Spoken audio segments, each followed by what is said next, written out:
go. Hurry up. So what is like a typical morning ritual for you?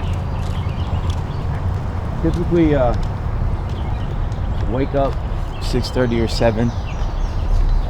Check my email, check my social, respond to emails before I get out of bed. I don't know if that's a good thing or a bad thing. And then, depending on the day, try to get a workout in before the team starts mobilizing around 8:45, 9 o'clock is when, most of our team starts working. So I try to get a little workout in beforehand and then start the day. Going to the office. It's so different not having to go into the actual office anymore like we used to,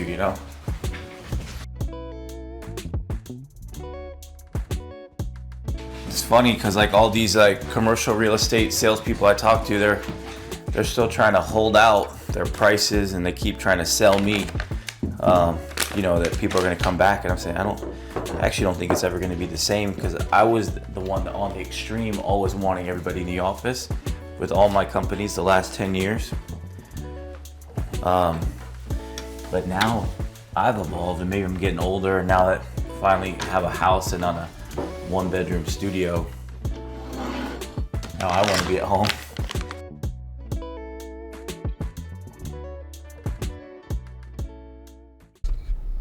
See my dog looking at a squirrel.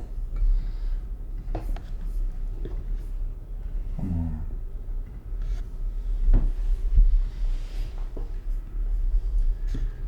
on. Just to keep with the creative. Hello. What's up, guys? Morning. Hello. Hey, he's back. What up? What's up, AJ? Good morning, Cash. How's it going, man? Good. For those who don't know me, my name's AJ Kool, spelled with a K though. Grew up here in Cincinnati, went to St. Xavier High School. Just graduated from Butler University over in Indianapolis with a major in sports media, minors in data science and esports communication. I first met Cash back in, I think it would have been back in March for spring break. I came back around here, and at first I thought, I'm just gonna meet him, try to like pitch myself. I did my usual job training with my mom, pitching myself, to say this is, who I am and this is my skills that I can bring. But Cash really conveyed, instead of, hey, this is what we need you for, he said, this is what we're doing. For a lot of us that came from different corporate companies, like, you have to shift your brain significantly when you join a smaller company or more of a startup vibe and all that stuff. So in that way, AJ, I think you got a little bit of a benefit. Other than that, you're screwed. Welcome. This first meeting is with our BSB Sports team. This is an internal meeting, check up on how things are going.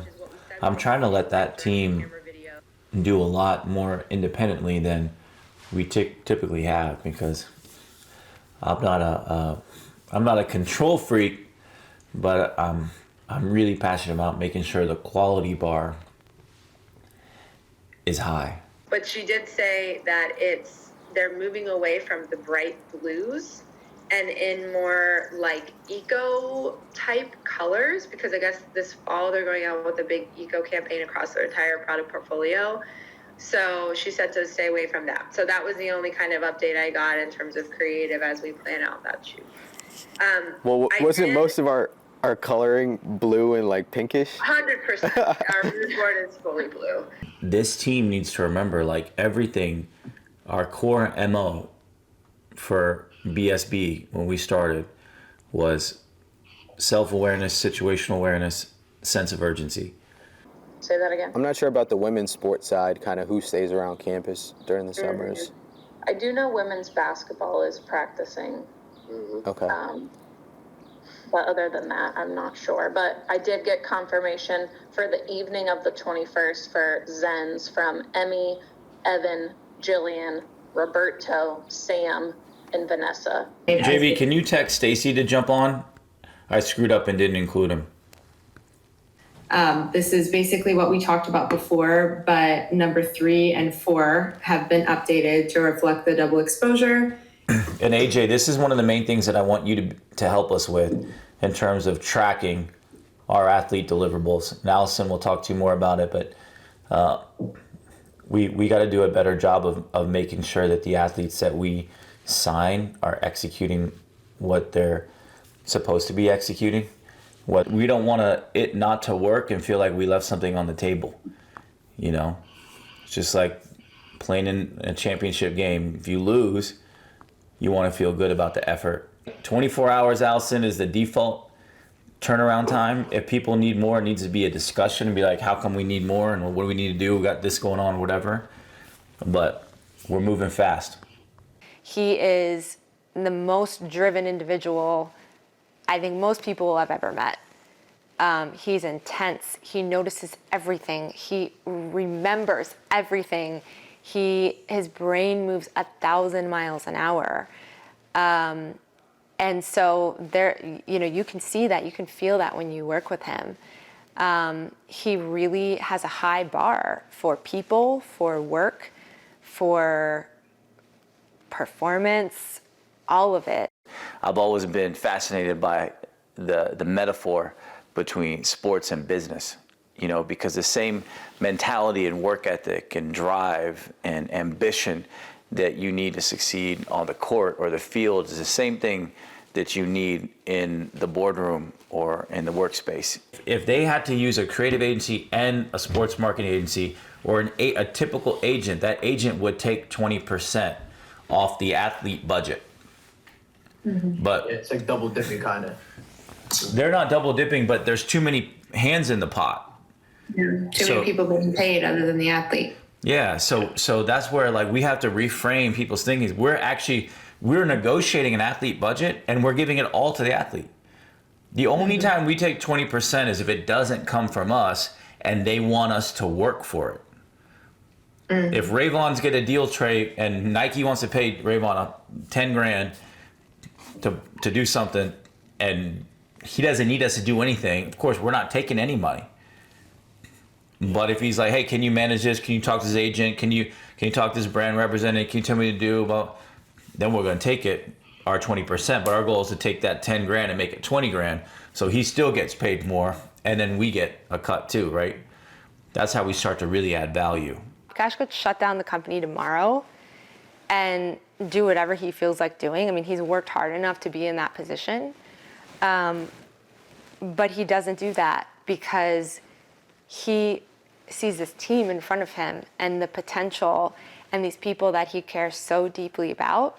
And so he's going to keep pushing. He's going to work 10 times harder, make his life 1,000 times harder because he wants to help these people. He wants to give them what they want and help make their dreams come true. I'm investing in BSB Sports. We're not making a ton of money yet. We love it. We're passionate about it. We believe we can build a business by helping brands and helping athletes, but we're not making any money yet. Headed to Martino's Pizza, a local Italian restaurant that's been here for years.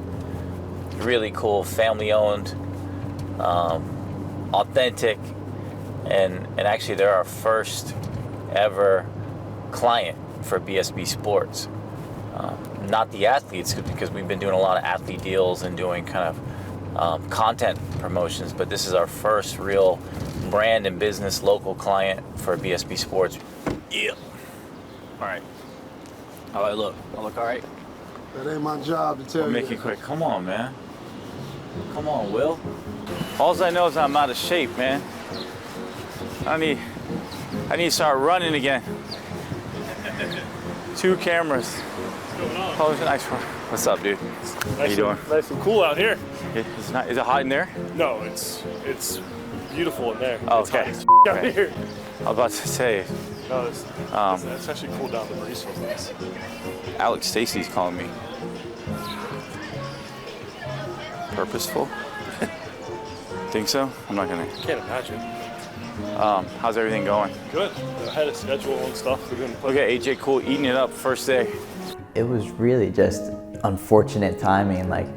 I'm just out there, you know. I'm like trying to be like behind a car, behind like Lydia and Joanne as they're finishing up the last photos with Ryan. And then that's where I see Will pull up with the camera on his shoulder and Cash out there. And I'm just like, oh, there's Cash. Is anyone else eating? No. I don't know. AJ Kool snacking it up.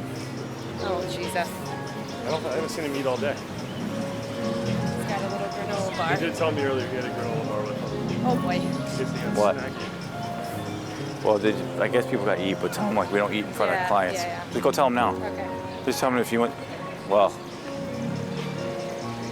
whatever. I'll tell them. He just walked past me, like said hi to Ryan, I think, and then walked past me to go in. And the rest of the guys also were lining up near the door to get ready to come out for like a big group photo. And so I was kind of caught in the middle, just holding the granola bar, trying to finish it off. And I was able to get it down, but it was more so not then, but like afterwards where it could be brought up, where it's like, well, AJ's got to have this granola bar, you know. It's an essential item for me. Every morning I have one of those.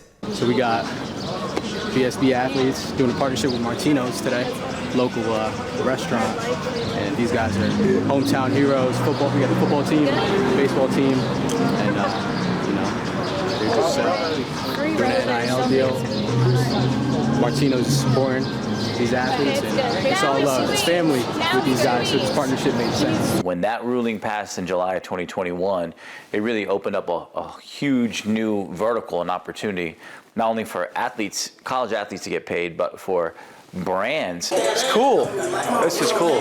You know, you guys, I was telling Josh that I haven't seen a local business do something anywhere in the country with this many athletes. You know what, we do a lot of stuff anyway during the season, so you know what, we didn't really want to exclude anybody. Right. And you know, and if this works and it does well for us and them, we'd like to do something with basketball in the right. Just right. keep it going. Keep it going. I think one of the most powerful parts of what we're doing with BSB Sports and NCAA athletes, NIL, is supporting local businesses, you know, because not only could local businesses a year ago not be able to take advantage of the college athletic department and athletes across the street, but athletes didn't have an opportunity to support their local businesses as well. So it's a great symbiotic relationship. This is one of the biggest marketing campaigns that Martino's has done, all to support athletes who love coming here, love, you know, eating their food, supporting their community. So it's cool, man. What's going on, brother? Talk to the people. Look. Chilling with the gang. Yeah. Martino's vibe. About to eat. About to take some flip. Can you see Jaden's like pants? Yeah, Jaden. Actually, that works. We're good. So look tough, look mean. Justin, I would lean back more. Our goal is to make sure this campaign helps Martino's sell more pizza, sell more food, get more people to love them. And then when their business does well, they're going to want to invest more in you all.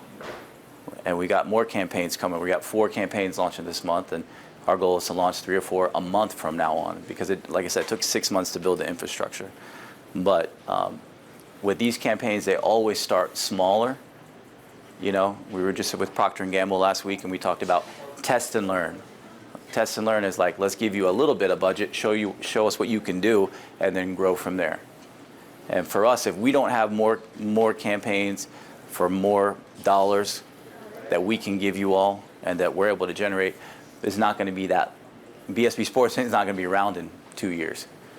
So we have a lot of work to do to make sure that happens. But I wanted y'all to know that, like, even though I feel like we've been killing it on the brand side and the content side, and we've been getting a lot of recognition for it, this is really our first real deal.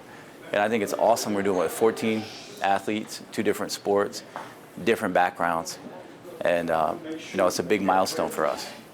That's why I wanted to come out and thank you guys and just recognize the moment. And hopefully this time next year, I told my team we need 25 of these deals. You know, and if all 25 are with local businesses, I'd be happy. You know, yeah, we also want to get the Nike and Under Armour deals and all that, which we're working on. But this is, like, you can see the stadium where you play right across the street, and you're helping a local business, you know. So that's pretty cool. So we appreciate it. I hope that our team does a good job continuing to share how we're different than a lot of the other folks out there, because you're going to have some deliverables to do for these. I saw your name. They gave me a stack of contracts that you guys signed. So you got shit to do, and we're going to expect you to do it, because if you don't, we can't help this business grow, and we want to help this business grow, and I know you guys too. Cool? So that's it. Thank you. I'm sweating. I got to get the hell out of here. So AJ, what do you think on your first day, dude? Slide over a little bit that way, AJ, just so you're not like... The mentality that it seemed that everyone had approaching it. Everyone wanted to attack it with a plan, went over it 2 times over, made sure we had everything lined up, ready to go, wanted everything to just flow as smooth as possible. And even when things didn't go out, there's always someone that snapped right to it and said, all right, so how are we doing it then? Cool. If you prefer to receive gentle feedback behind closed doors, like, it's not for you. If you are like, let me hear it, let me have it, I'm trying to get better, and understanding that everyone's going to just be learning along with you, then that's what you're looking for. If I'm across from you in a negotiation, then you're using words where I know that you don't have strategic control over what you articulate. I know I'm going to work you in the meeting. Like I'm like, this is easy, because you said yeah to something that you didn't even know. Your yeah was more of a reaction. It was more like a tick than an actual strategic response. It's really motivational, not just to get the positive feedback and to be, pushed forward to do all these things, but also to tell you what's going wrong. It's a harsh way to say it, but it's real. All those guys that were at the shoot yesterday were the best on their high school teams. They were the best of the best on their high school teams. And now they're at different levels of excellence on their college team. And if any of those guys, and we hope they do, if any of those guys make it to the pros, it's a, 1 in a million opportunity. You know what I mean? Yeah. So once you graduate from one level to the next, no one's watching Paul Komisak when he's batting at UC being like, wow, man, he used to kill it in high school. Right. He had a 4-for-4 game once with 3 doubles in high school. No one gives a shit, because that performance got him to the college stage. The bench players in the NBA were all Americans at one point. But no one's like, well, that guy only gets 2 minutes, but he played the McDonald's All-American game. You don't hear it. So it's like when you're coming in from college to the pros, it's a whole different world. It's not easy to have someone literally just tell you the freaking truth. I mean, most people do not tell you the truth. And so when you have that happen, it's like a whole different experience. Do we care about what you believe and think? Yes. Is that our priority right now? For you, no. We want you to absorb. We want you to learn. You're a rookie. And your interpretation of anything is a rookie interpretation. It's been a bit of a change. Normally when I come into something new, I'm asked to, give my input, start diving in and get in right away. But here is a bit different. I was told to kind of just, absorb and kind of take in everything that's going on, because how things are run at BSB is, it's with pace and it's with a purpose. I'm happy and proud of you guys for what we did. But now it's more of like, how can we do it over and over and over again? Because we got to be consistent, and it's going to get harder, and we have to embrace that. You know what I mean? And we can't pat ourselves on the back for too long. He's getting a lot of shit done, and why couldn't we get all that shit done? And so coming into this job, and the task that I'm being given right now, low down, I want to be able to get my shit done and put my coworkers in the best opportunities so we can also execute and get what we need done and open more of those doors. For me, one of the coolest parts of the day today was to walk into this shoot and see, you know, almost 10 people from my team running around, directing, you know, producing, shooting content, leading, you know, because back in the day, I was doing all that stuff. One, because we didn't have any employees. I didn't have any employees, I didn't have enough people, but also, even when we grew, I didn't have confidence yet in my team, maybe, to be able to do all the stuff that was necessary to keep the quality bar high, you know, and today I do.